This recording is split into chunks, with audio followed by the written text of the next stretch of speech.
Disney Princess Lullaby and Goodnight by Melissa Arps, illustrated by Francesca Legramondi and Gabriella Mata. Sweet Dreams. Every night, Cinderella tucked Gus and Jock into their little beds. "Sweet dreams," she said, patting their tiny heads. "Nighty-night, Cinderella," said Jock. "Cinderella, how can Gus have sweet dreams?" asked Gus. "Close your eyes and think wonderful thoughts," answered Cinderella. "Soon you'll fall asleep and your sweet dream will come true." Cinderella curled up under her blanket and yawned. She drifted off to sleep and started to dream a beautiful dream. Jock closed his eyes and fell into a deep slumber. He dreamed that he was a big mouse. A very big mouse. Bigger than Lucifer the cat. Meanwhile, Gus was trying to fall asleep. "Sweet dreams for Gus," he whispered to himself. The mouse closed his eyes and started to think wonderful thoughts. He soon dozed off and dreamed about cheese. Lots of cheese. Sliced cheese, diced cheese, spiced cheese. It was the sweetest dream he had ever had. When morning arrived and the sun peeked through the window, Cinderella awoke rested and refreshed. Jock opened his eyes and stretched, eager to start a new day. But Gus didn't want to get out of bed. "Rise and shine, Gus," said Cinderella. "More nighty-night. Time for Betty-Bye," replied Gus. "But it's morning, silly," Cinderella told him. "Why do you want to go back to sleep?" Gus closed his eyes tightly and said, Gus wants another sweet dream." Nighttime noises. Every night before bed, Belle got cozy with a good book and a cup of tea.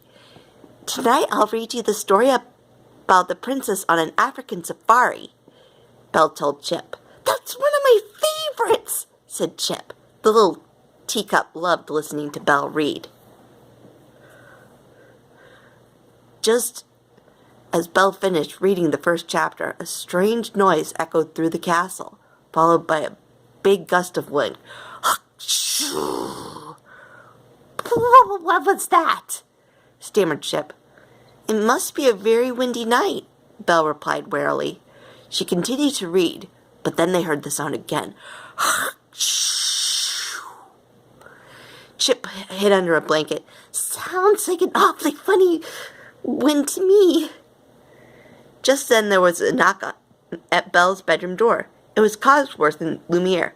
"That noise is keeping us awake," Cogsworth told Belle. "I can barely hear myself tick. And the wind keeps blowing out my flames," added Lumiere. The friends decided to see what was going on. They bravely followed the strange noise through the castle. As they got closer to the west wing, the noise became louder, and the wind grew stronger. The painting on the walls shook, and Lumiere's flames blew out again. "Maybe we shouldn't go in there," suggested Chip. "I'm sure it's nothing to worry about," Belle said as she slowly turned the doorknob to the beast's room. Lumiere relit his flames as soon as they entered the dark room. Now they could see where the noise was coming from. It was the beast. He was snoring very loudly. "Well, it's nice to see that someone can get some sleep around here," exclaimed Cogsworth. Sleeping Beauty's Bedtime Song. One evening, Flora, Fauna, and Merryweather were invited to the castle for a slumber party with Princess Aurora. The friends laughed and played for hours, but it grew late, and they needed their beauty rest. "Good night," said Aurora. "Sleep tight," said the fairies. Before long, everyone was fast asleep, except for Flora. Poor Flora tossed and turned, she flipped and flopped, and she accidentally bonked Merryweather right on the head. "Ouch!" cried Merryweather. "Why did you wake me up?" "I'm sorry," said Flora. "I can't sleep.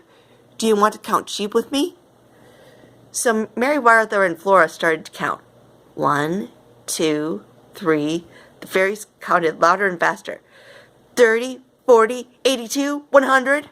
Sure enough, they woke Fauna. Will you two please keep it down? Pleaded Fauna. I'm trying to sleep. Flora was supposed to count the pink sheep, said Merryweather. No, replied Flora. I was supposed to count the blue sheep. The fairies raised their voices even more as they continued to argue. The commotion woke Aurora. The princess wanted to get everyone back to sleep before they woke the entire palace. So she started to sing a lullaby. The sun has set, it's time for bed. Close your eyes and rest your head. Aurora's soothing song calmed the fairies immediately. The sweet tune made their eyelids heavy. Soon they were all fast asleep, even Flora. Sleep at last, sighed Aurora happily. She continued to softly hum the lullaby as she settled down under her blanket. Soon Aurora was asleep too. Sweet dreams, Sleeping Beauty. The end.